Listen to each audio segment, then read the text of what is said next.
So y'all already know that I'm serving in Lagos, but coming into Lagos did not go without a fight.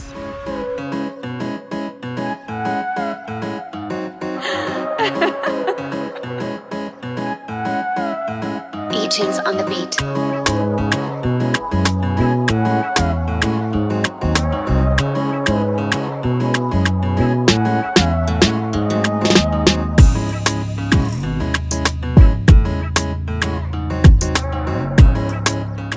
Hey guys, you're welcome to my channel. I missed you all. I'm glad to be back. So my journey to serving in Lagos.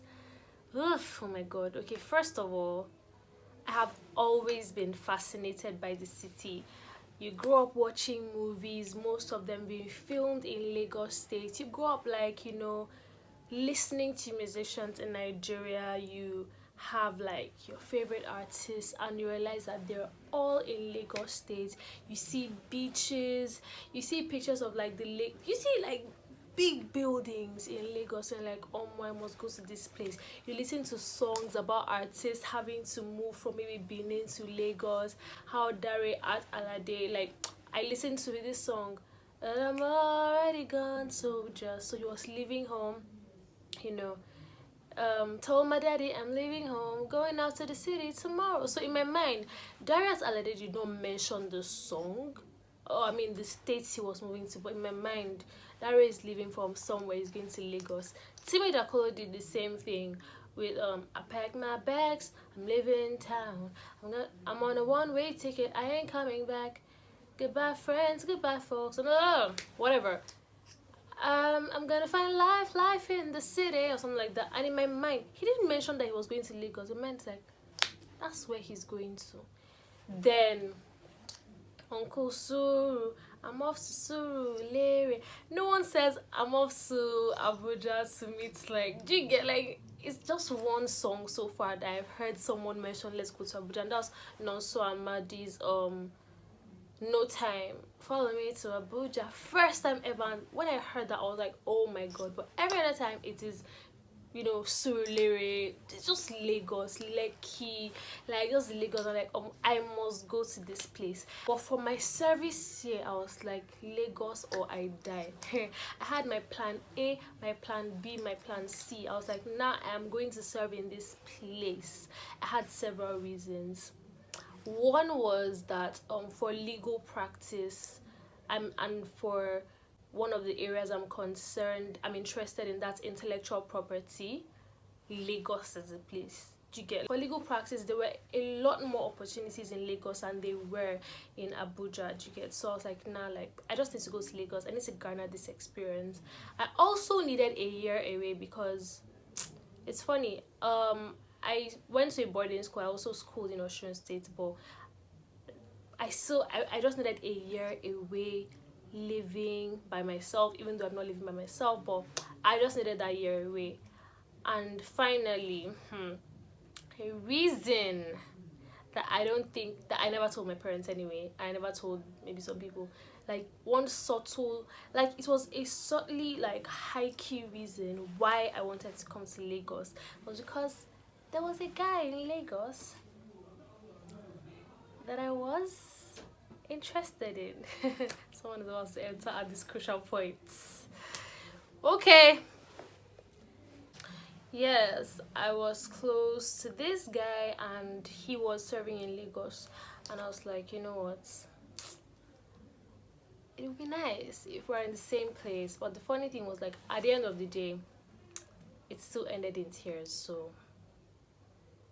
So plan A was to be among the lucky few that do absolutely nothing but get posted to Lagos. Like literally fill in my when like the NYSC portal opens up for registration, like fill in my choices and just get posted to Lagos.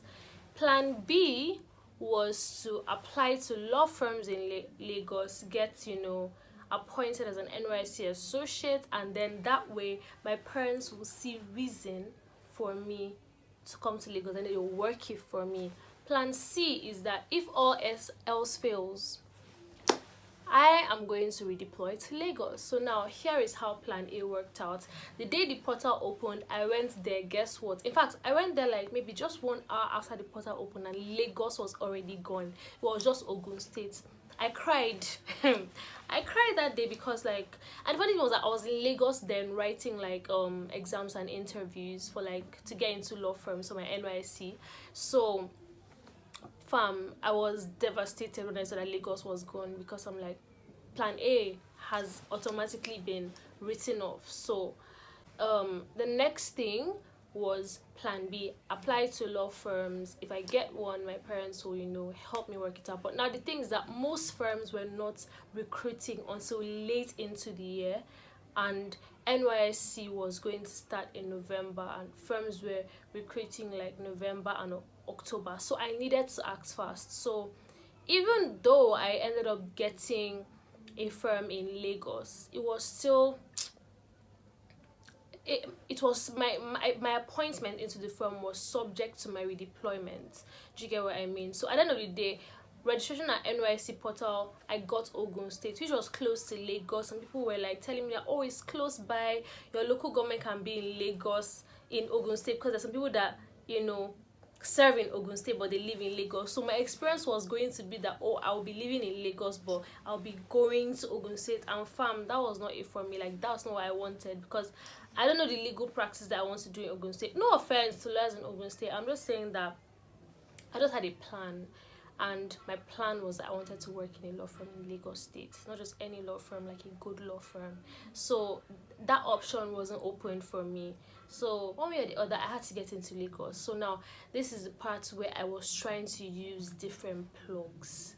Fam, one thing, except your contacts is like maybe the head of the NYSC or the president or a senator that has mouth.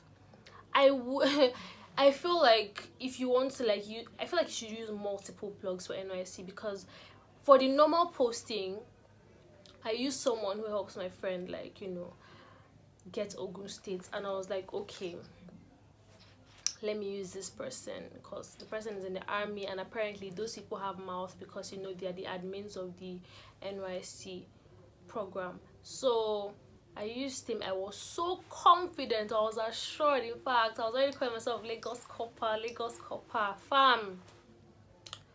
Ogun State. And they're not making it like it's close now, I should just accept it, but fam, I could not accept it.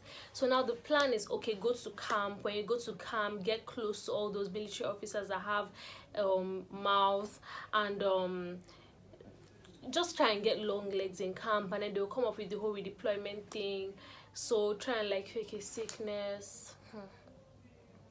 What I'm concerned about today is that somewhere in Nigeria, a hospital has records of me being a seizure patient. I reject it in my life.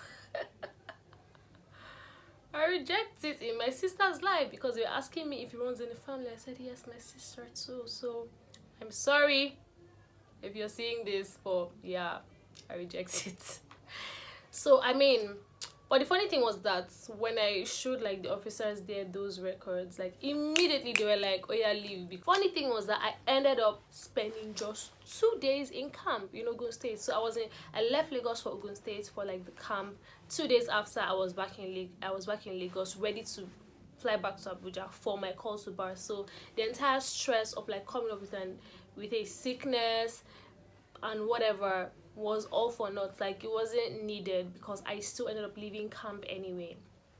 So now, first of all, I need to say at this point that my dad was completely 100% entirely, absolutely, infinitesimally, both in this universe and all the parallel universes, opposed to my serving in Lagos. Yeah, so he did have someone he could help me with, but because he was so opposed to it, he was only going to help me do that only if I was going to serve in Abuja. So that option was out. I mean, my mom was kind of neutral, my siblings were also neutral and all of that, but there were like a couple of, you know, intercession, but it's like, nah. In fact, like, he wasn't arguing with me then because he was wondering why I was so adamant.